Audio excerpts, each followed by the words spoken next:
family heartbreak. We're devastated, but we're not down. This is just another day. We've been kicked in the guts before. Another setback in the Barraville murder case, with the accused not to be retried. No more police chases. The demand from the distraught husband of a woman left critically injured. The secret video of a woman's alarming encounter with Harvey Weinstein. And Usain Bolt defies gravity, but why is he floating on air? This is NBN News with Natasha Beyersdorf and Lobb. Good evening. It's one of the state's most notorious unsolved crimes, the suspected murders of 3 children at Barraville on the mid-north coast. Now, nearly 30 years on, their families say they've had another kick in the guts, told the alleged killer won't face a retrial.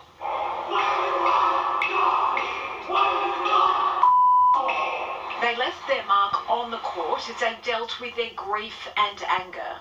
I'm just so heartbroken that we have gotten... Travelling from Barraville to Sydney to be told after 28 years of fighting they were no closer to justice. Devastated, you know, it's just another kick in the guts. Anyone can kill Aboriginal kids in Australia, and they're getting away with it. 4-year-old Evelyn Greenup, 16-year-old Clinton Speedy Daru and Colleen Walker, also 16, disappeared from the same street in Barraville in the 90s.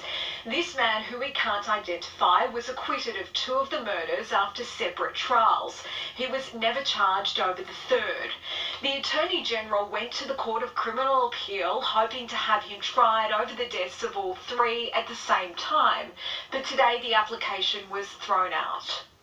This was an unprecedented test of new double jeopardy laws, but the 3 appeal judges said it failed because the state did not establish there was fresh and compelling evidence in relation to both children. The court recognises that this conclusion does deprive the families of the 3 children and the Barraville community of the closure which they justifiably seek. The family's been let down over and over, you know. There's not a lot to say. We've been let down. But amid the darkness, there is still a glimmer of hope. I was seeking urgent advice on the prospects of an appeal to the High Court.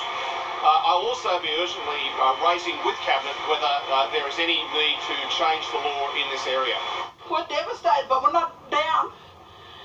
This is just another day. We've been kicked in the guts before by the court system and the law and that, but we're going to keep fighting. Kelly Fedor, NBN News. There's an urgent health warning tonight following the Woolworths strawberry scare. Police are investigating 4 cases of contamination. One where a young boy bit into a berry with a needle in it. And now a copycat has emerged in a Coles supermarket. A healthy snack took a frightening turn when 9-year-old Mason Stevenson bit into a strawberry packed in his school lunchbox. I bit it and I felt something hard. So I pulled the needle out and it almost swallowed it. If I did, I would have been in hospital. Around the same time at home, his mother Angela discovered a needle in the berry she was cutting up for her baby. It's just not on. It's awful. Horrible to think that people would do that. This was the 4th frightening case after a deliberate act of sabotage, and police today revealed a copycat has emerged, a disturbing discovery at a Coles store west of Brisbane. This morning, an employee of that particular store bought a punnet of strawberries and located within that packet a small silver rod, prompting an urgent warning to check all strawberries before eating them, regardless of the brand. My advice is just to be ultra cautious and simply cut up those strawberries before consuming them. Police now have 2 investigations underway, and today scoured the southeast Queensland farm where the 4 contaminated punnets originated. The Berrylicious and Berry Obsession brands were pulled from Woolworths shelves, and anyone who bought them last week is urged to throw them out. But authorities are confident those brands are now safe. From today, fresh punnets are back on supermarket shelves, and strawberry farmers are hoping shoppers continue to buy up and this one act of sabotage doesn't damage their industry. The growers are really devastated. They take a lot of pride in the product that they produce, so to have something like this happen in the strawberry industry is very distressing. Wouldn't put me off, but might just be a bit more careful, I suppose. Alice Monfries, NBN News.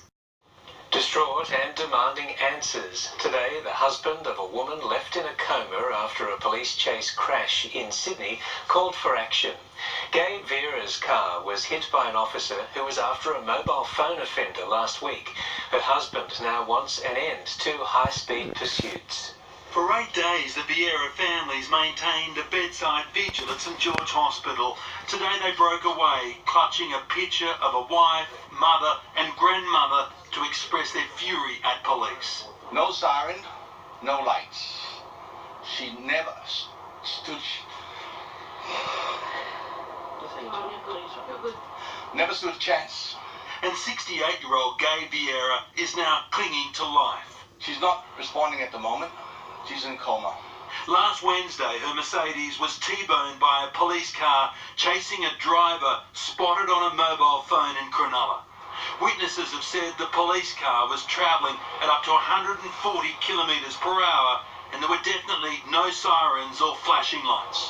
Today, we heard much the same.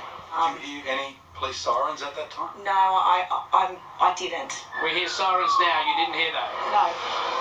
No, definitely not. The police officer involved in this tragedy remains off duty and has not yet been formally interviewed by investigators. But with mounting evidence, mistakes were made here. There is a strong possibility he will face criminal charges. Since that crash, there have been 3 more police pursuits leading to accidents and injury. The latest this morning on the Central Coast. Why we keep thinking high-speed chases is good?